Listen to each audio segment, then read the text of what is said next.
ግንቦት 20 ሲታወስ ግንቦት 20 1983 የዛሬ 34 ዓመት የዛሬ 34 ዓመት በወራ ግንቦት የህወሓት ታጋይ የነበረው ብርሃነ ገብረ ጻዲቅ በቅጽል ስሙ ላውንቸር ኢህአዴግ አዲስ አበባን ከተቆጣጠረ በኋላ ያስተላለፈው መልእክት መቼም አይረሳም። ብሶት የወለደው ጀግናው የኢህአዴግ ሰራዊት ደርግ ሲጠቀምበት የነበረውን የአዲስ አበባ ሬዲዮ ጣቢያ ለሰፊው ህዝብ ጥቅም ሲል ተቆጣጥሮታል። ግንቦት 20 1983 ዓ.ም በማለት ቀትር ላይ ያስተላለፈው ዜና የምናስታውስ ብዙዎች ነን። ኢህአዴግ አዲስ አበባን ከመቆጣጠሩ በፊት በመላ ኢትዮጵያ ውጥረት ነግሶ እንደነበርም አይዘነጋም። የኢህአዴግ ሰራዊት አዲስ አበባን ዙሪያዋን ከቦ ስለነበር በወቅቱ የነበረው ፍርሃትና ስጋት ከፍተኛ ነበር።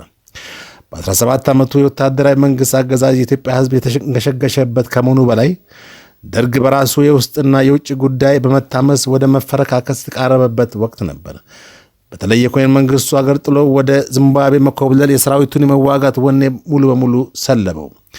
ሰራዊቱ ከየጦር ግንባሩ የሸሸ ወደ አዲስ አበባ ይተም ጀመረ። የኢህአዴግ ጦር አዲስ አበባን ልክ እንደ መቀነት ዙሪያውን አጥሮ ስለነበር የአዲስ አበባ ህዝብ እልቂት ይከሰታል በሚል በምጥ ላይ ነበረ። በየቤቱ በየቤተ እምነቱ በመሄድ ለፈጣሪው በእንባ ጸሎት በማቅረብ ሲተጋ የነበረ መሆኑን የዚያን ጊዜው ኩነት የአሁኑ ጊዜ ደግሞ ትውስታ ነው። በተለይ የደርግ ጦር ከየጦር ግንባሩ በመትመም አዲስ አበባ መከማቸቱ ከተማዋን ላለማስለቀቅ በሚከሰት ውጊያ በአዲስ አበባ ደም እንደ ጎርፍ ሊፈስ ይችላል የሚለው የብዙዎች ስጋት ነበር። አዲስ አበባ ዙሪያዋን ታጥራ ባለችበት ወቅት በደርግ ከፍተኛ አመራሮች በነ ተስፋዬ ዲንቃና በነ ዶክተር አሻግሬ ግለጡ የተመራው የልዑካን ቡድን በለንደን ከህወሓት አመራሮች ጋር በአሜሪካ የአፍሪካ ጉዳዮች ተጠሪ ሚስተር ሄርማን ኮን አደራዳሪነት እየተካሄደ ባለበት ወቅት ድንገት ስብሰባው ሳይጠናቀቅ ነበር አሜሪካዊ ዲፕሎማት የኢህአዴግን ሰራዊት በወርሃ ግንቦት 20 ቀን 1983 ዓ.ም አዲስ አበባ እንዲቆጣጠር ቀጭን ትዕዛዝ ያስተላለፉት። የኢህአዴግ ሰራዊት ከአራቱም የከተማው ማዕዘን ሲገባ ተፈርቶ የነበረው ነገር ሳይከሰት በመቅረቱ ለከተማ ነዋሪ ትልቅ እፎይታ ነበር። ወደ ከተማይቱ ዘልቆ የገባው የኢህአዴግ ሰራዊት ንጹሐንን የአዲስ አበባን ህዝብ በያዘው መሳሪያ ጥቃት እንዳያደርስ በመስጋት የአዲስ አበባ ህዝብ ፈልጎት ሳይሆን ሳይወድ በግዱ የኢህአዴግን ሰራዊት ሆ ብሎ ለመቀበል ተገዷል። ጠመንጃ የያዘን ኃይል በዚህ አይነት ሁኔታ ከመቀበል ሌላ አማራጭ አልነበረም። የአዲስ አበባ ህዝብ ሰራዊቱ ከተማዋን ከተቆጣጠረ በኋላ በቤተ መንግስት አካባቢ ከነበሩ ቅልብ ወታደሮች ጋር ከተካሄደው ውጊያ ውጪ አንድዬ የአዲስ አበባን ህዝብ ጸሎት ሰምቶ ከተማውን ኢህአዴግ ሰራዊት በሰላማዊ መንገድ ተቆጣጠረ። ነገር ግን በኢትዮጵያ ሬዲዮ እንደተላለፈው ግንቦት 20 የሰፊው ህዝብ ጥቅም ሲባል የመጣ ድል ሳይሆን አንደኛውንም አስከፊ ስርዓት አስወግዶ ሌላኛው በተራው የተተካበት ነበር። ለኢትዮጵያ ህዝብ ነጻነትና እኩልነት ሳይሆን አምባገነንነትና ጭቆናን ያነገሰበት ወቅት ነበር ያስከተለው።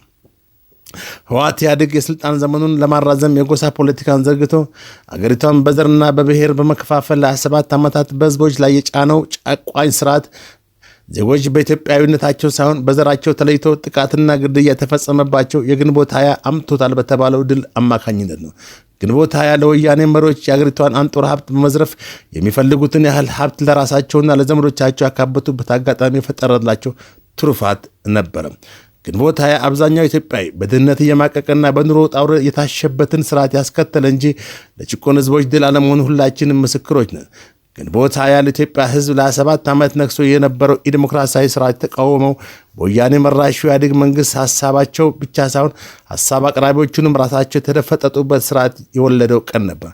ስርዓቱን የነቀፉ የተቃዋሚ የፖለቲካ አመራሮችና ጋዜጠኞች ለእስርና ለእንግልት የተዳረጉበት ግንቦት 20 በወለደው አገዛዝ ነው። ግንቦት 20 ኢትዮጵያ የአሰብን ወደብ በህወሓት ፈቃድ አስረክባ ባዶ እጇን ያጨበጨበችበት ነው። ግንቦት 20 ትሩፋት ሳይሆን የተረፈው የጽልመት የሞት የሰቆቃ ዘመንን ይዞብን የመጣ ነው። ኢትዮጵያ ወደብ አያስፈልጋትም ብለው ያሉ ከኢሳያስ በላይ መለስ ነበረ። ስለዚህ ግንቦት 20 የድል መታሰቢያ አድርጎ ማሰብ የብዙዎች ቁስል መንካት ነው ብለዋል እንደ ጋዜጠኛ። ከ7 ዓመት በኋላ የህወሓት ዘረኝነት የተረዳው ሄርማን ኮንን ያንን ውሳኔ ያሳለፉት አገሪቷን ከእውከት ለማዳን እንደሆነ በመግለጽ በወሰዱት እርምጃ ተጸጽቻለሁ ብለዋል። በእርግጥም ግንቦት 20 ለኢትዮጵያ ህዝብ የመከራ ዘመን የወለደው ቀን ነበር።